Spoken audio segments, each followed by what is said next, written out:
E as coligações eleitorais, como existem hoje nas eleições proporcionais, podem estar com os dias contados. A proposta de reforma política em análise na Câmara dos Deputados determina que as coligações partidárias, que são formadas nas eleições proporcionais, sejam mantidas depois da eleição, durante os mandatos dos parlamentares eleitos. Estas novas coligações mais duradouras receberiam o nome de federações partidárias. Uma mudança que parece técnica, mas que pode mudar a representatividade do voto no Brasil. Eleições proporcionais que elegem deputados e vereadores, os partidos políticos fazem coligação para somar votos e assim atingir o chamado quociente eleitoral, número mínimo de votos para eleger um candidato. Mas passada a eleição, essa coligação normalmente se desfaz. Com a proposta da reforma política, as coligações podem ser transformadas em federações partidárias. Ou seja, ao se coligar, os partidos firmam um compromisso de permanecer juntos durante os 4 anos de mandato dos parlamentares eleitos.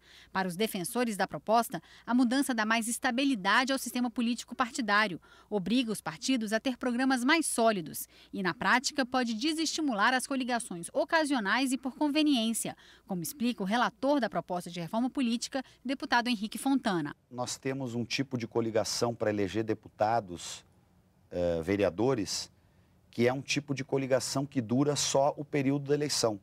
Termina a eleição e aqueles deputados eleitos por aquela coligação não têm nenhum compromisso de seguir trabalhando na defesa de um mesmo projeto, de um mesmo programa político que os trouxe até o parlamento. Se 2 partidos de menor porte, para sobreviverem no cenário político brasileiro, quiserem fazer uma federação de partidos que vai durar os 4 anos que duram os mandatos que aquela federação elegeu, aí ele pode fazer, mas tem que registrar um programa e tem que assumir o compromisso de permanecer com este mesmo programa ao longo de 4 anos. Inclusive não pode trocar na eleição seguinte, tipo fez uma federação para a eleição de governador e deputados estaduais. E aí, na eleição para a prefeitura, pelo meu relatório, tem que repetir esta mesma federação em todos os municípios daquele estado. Os partidos médios e pequenos afirmam que essa mudança vai fortalecer ainda mais os grandes partidos e tirar a representatividade dos partidos menores. É a opinião do deputado Áureo. A gente vive num sistema muito democrático. Nosso modelo de eleição no Brasil é um dos melhores modelos do mundo. Permite a um candidato do interior representar a sua cidade, permite a um candidato do interior, com a votação pela uma coligação, chegar a essa casa. E hoje a gente vive um momento no Brasil de ter vários partidos representando, cada um com a sua bandeira, cada uma com a sua ideologia, e o Brasil crescendo. Então a gente é a favor das coligações proporcionais. Eu entrevisto o Vivaldo de Souza, que trabalhou por 20 anos na Folha de São Paulo, está na máquina hoje como diretor aqui em Brasília. Vivaldo, contextualizando essa informação do relator da reforma política, deputado Henrique Fontana, aqui na Câmara Federal, a gente fala de coligações nas eleições proporcionais, que são as eleições, neste caso, para vereador. Eleição para prefeito é eleição majoritária. No caso da eleição proporcional, que é a eleição que ele trata no relatório dele, essa solução que ele apresenta, ou seja, uma mudança qualitativa na coligação, que seria manter a coligação depois da eleição dentro do Congresso, é uma solução viável, na sua opinião? Eu acho difícil. Difícil porque vamos pensar que numa coligação às eleições atuais, embora seja para o Executivo, ali a coligação que tem à frente o prefeito de São Bernardo, Luiz Marinho. São 17 partidos, indo do PT, passando pelo PCdoB e chegando até o DEM.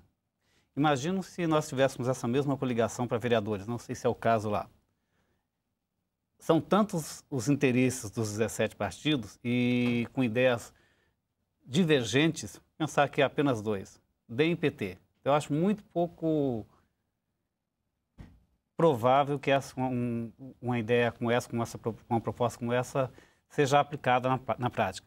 A ideia de você ter coligações mais perenes é importante, de maneira que elas não sejam apenas meras coligações eleitorais, mas que possam se constituir em coligações em cima de programas de governo, em cima de propostas, em cima de programas. Correto e ideal seria isso, na minha opinião, mas acho difícil, considerando no Brasil a alta fragmentação partidária e considerando que há diferentes realidades em cada uma das unidades da federação.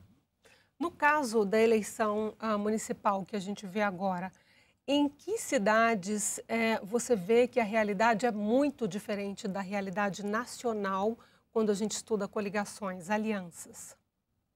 Bem, a hora que a gente pensa em alianças, em coligações, a gente tem que separar duas formas. Uma, aquela feita para eleição, para a busca de, digamos assim, de tempo no horário eleitoral. E há também a coligação em que os partidos apoiam uma aliança, digamos assim, que não está no papel, em que os partidos apoiam um determinado candidato, um determinado governante. E hoje, vamos pensar aqui, vamos pegar um outro exemplo. Pernambuco. Nós temos lá uma disputa entre dois partidos da base do governo, PT e PSB, que não chegaram a um acordo. A mesma coisa aconteceu em Belo Horizonte. Poderia pegar o exemplo que nós vimos agora há pouco de Porto Alegre, onde tem 3 candidatos da base aliada. Eu acho que esses 3 exemplos aqui mostram que é muito difícil você pensar numa coligação que consiga manter interesses tão diversos. E o cálculo fica também complicado para o segundo turno, não é? O rearranjo de forças é diferente. Como assim? Porque você tem que fazer uma nova coligação para o segundo turno e partidos da base podem vir a se soltar e apoiar outros candidatos. Ah, sim, concordo com você. O segundo turno é, na prática, uma outra eleição. É um rearranjo, não do ponto de vista formal perante a justiça eleitoral, mas do ponto de vista político, sim, uma nova realidade onde os atores vão em busca de apoio político.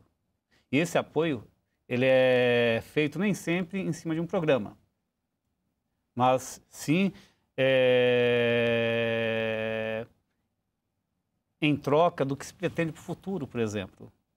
Vamos pensar o seguinte, que os passos de qualquer partido, de qualquer político, são no momento da eleição, mas estão olhando para frente também, seja do ponto de vista de olhar para uma nova eleição, seja do ponto de vista de tentar levar para um candidato que foi para o segundo turno pontos do seu programa de governo.